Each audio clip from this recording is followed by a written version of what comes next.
Today's lesson is on linear speed and angular speed. My learning target is I can use angles to solve and model real-life problems by applying arc length, central angles, and time together.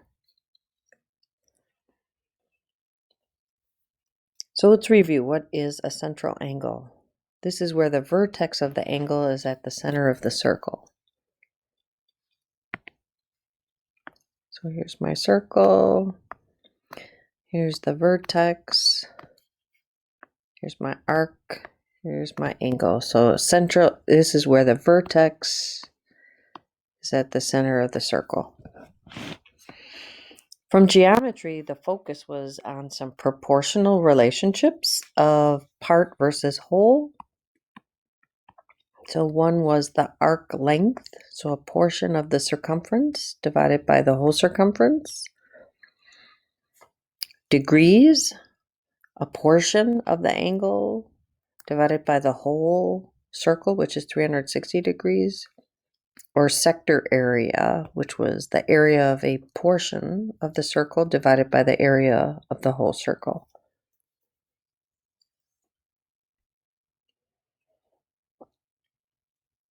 So arc length S for a circle of radius r, a central angle theta intercepts an arc of a length S given by the equation S equals r times theta.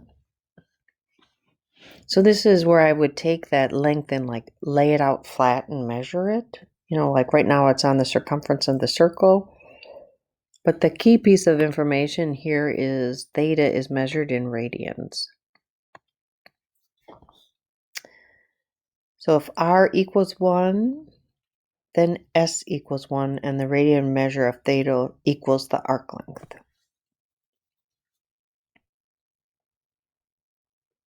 Okay, so if I wanted to solve for the arc length from those proportional relationships I had up above, so I want to solve for the arc length s. So I would cross multiply these two and divide by this. So this is going to be the measure of the arc in degrees times 2 pi r divided by 360 degrees.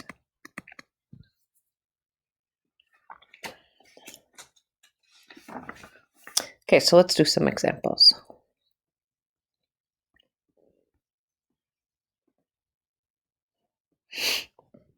Find the arc length S. A circle has a radius of 4 inches. Find the length of the arc intercepted by a central angle of 240 degrees. Find the exact answer in terms of pi and rounded to thousandths. Okay, so I'm going to start by using the equation. I know S equals r times theta.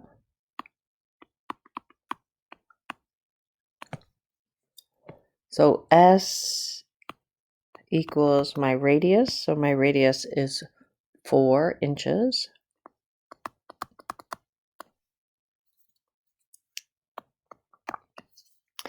And my angle is 240 degrees.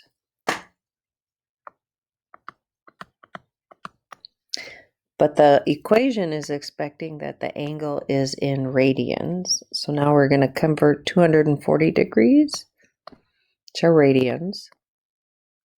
So I have degrees in the numerator, so I want to cancel the degrees. So the 180 goes in the denominator, and pi goes in the numerator.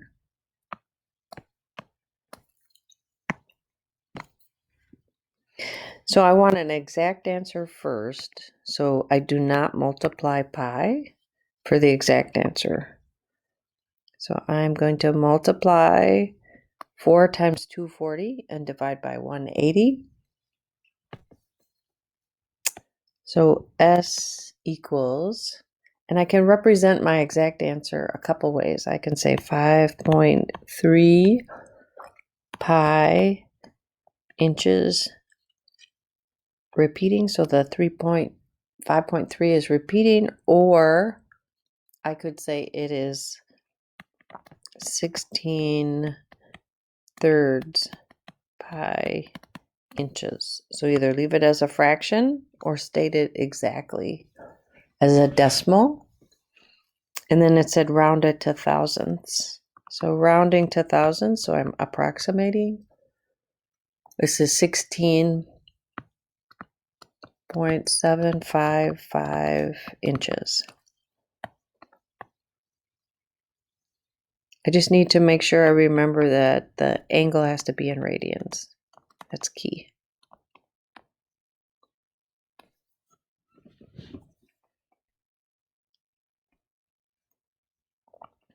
Okay, let's talk about linear speed and angular speed. Linear speed, consider if I had a particle moving at a constant speed along a circular radius. So think of that ride at Six Flags, that you are standing around the circumference of the circle and they start spinning it and you are splattered against the wall. So if S is the length of the arc traveled in time t, then the linear speed of the particle is the arc length divided by time. So speed is like miles per hour, so we're doing arc length divided by time. And we said S equals r times theta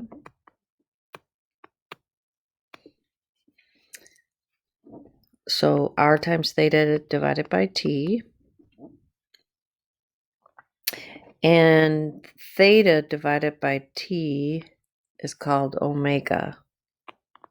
So this would be r times w, or omega. So that's another Greek letter, r times omega. So omega is theta divided by t.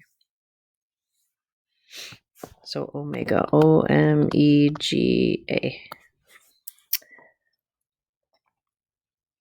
Okay, so angular speed is my angle, is the the angle, how fast that angle is moving. So this is the central angle, theta divided by t, which is what we said is omega. So linear speed's how fast the particle moves, and the angular speed measures how fast the angle changes. So let's just do a quick example here. So what happens if I had a clock?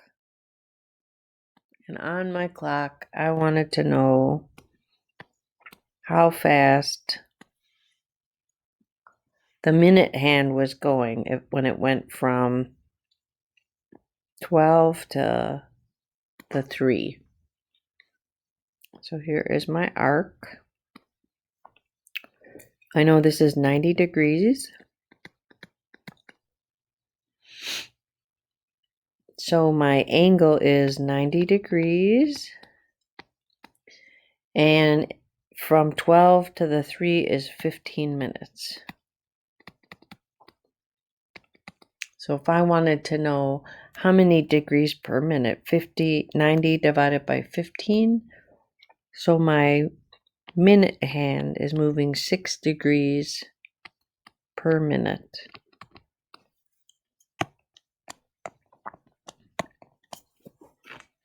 All right, let's do a couple more problems.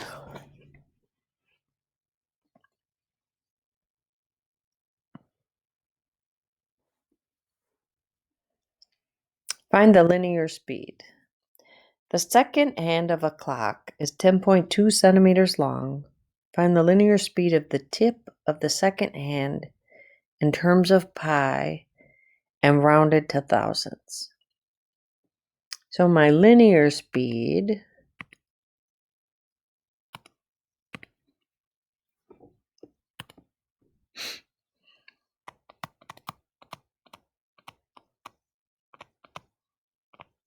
so a lot of times we'll just abbreviate it. LS is R times theta divided by t. So in this equation, my radius is 10.2 centimeters. My angle is, I went all the way around, so that is 2 pi radians. So my angle is 2 pi radians. And we did that in 60 seconds. Okay, so I am looking for the exact answer first and then round it to thousands. So I'm going to multiply 10.2 times 2 and divide it by 60.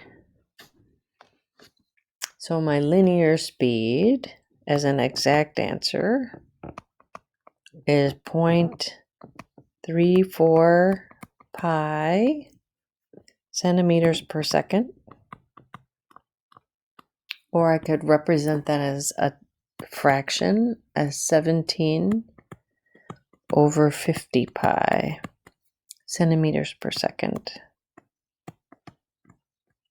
And then rounding to thousands, my linear speed is approximately 1.068 centimeters per second.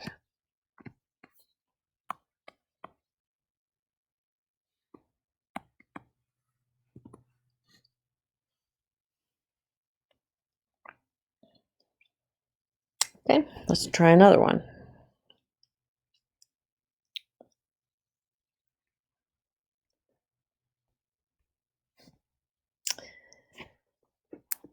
A 15-inch diameter tire on a car makes 9.3 revolutions per second. Find the angular speed of the tire in radians per second. Find the linear speed of the car in inches per second and miles per hour in terms of pi, and round it to tenths or to hundredths. Okay, so for my angular speed,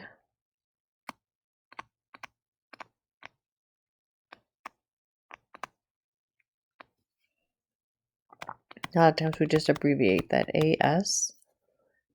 So angular speed is theta divided by t, and theta has to be in radians. So I'm given that this is 9.3 revolutions per second. So 9.3 revolutions per second. So I know I'm looking for a time in the denominator, so that looks really good. But I need to have my angle in radians. And right now I have it in a revolution, and I know that 1 revolution is 2 pi radians.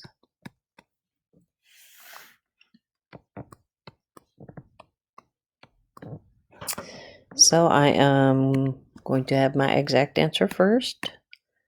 So I'm going to multiply 9.3 times 2 and divide by 1. So I get, for my angular speed, I get, for an exact answer, 18.6 pi radians per second. So I have seconds in the denominator, and this is 2 pi radians, and we normally don't write the radians, but if I have units in the denominator, I say or write the radians in the numerator, so I have the names of the units in both the numerator and the denominator.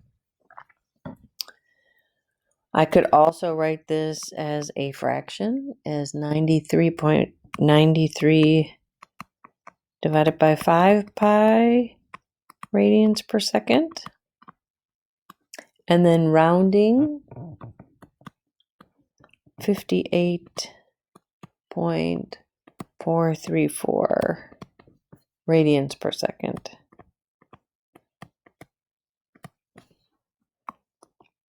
Okay.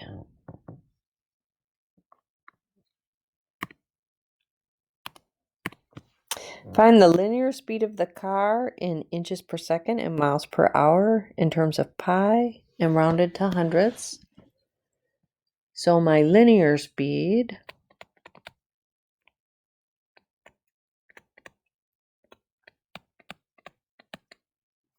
is s divided by t, or I could say s is r times theta divided by t.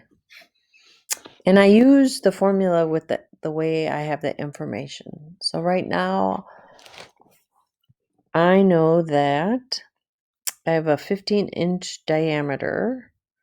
So that makes my radius equal 7.5 inches. So R is 7.5 inches.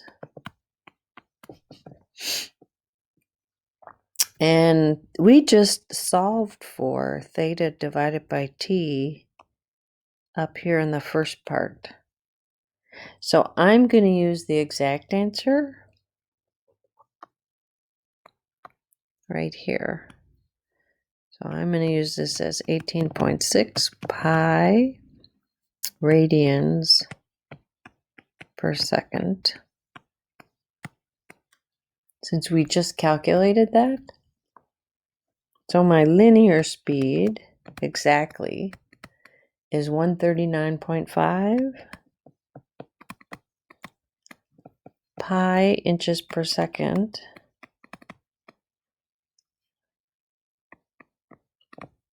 So since I have inches now in the numerator, I don't need to say radians anymore.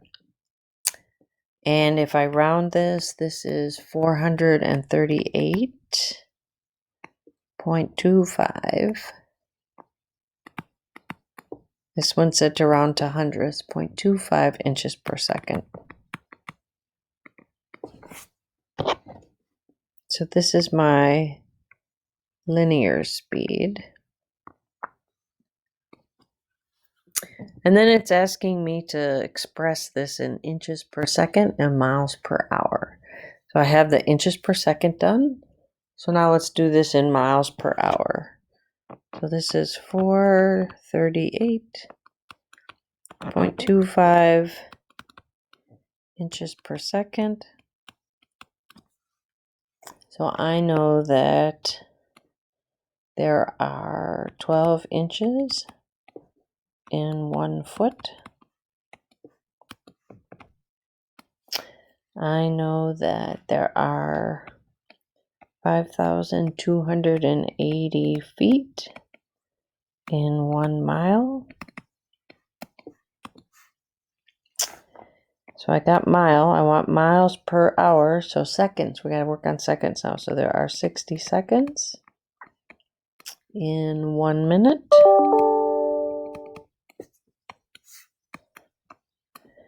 And there are 60 minutes in 1 hour. So multiplying all the numerators together and dividing by all the denominators, I get my linear speed in miles per hour is 24.90 miles per hour.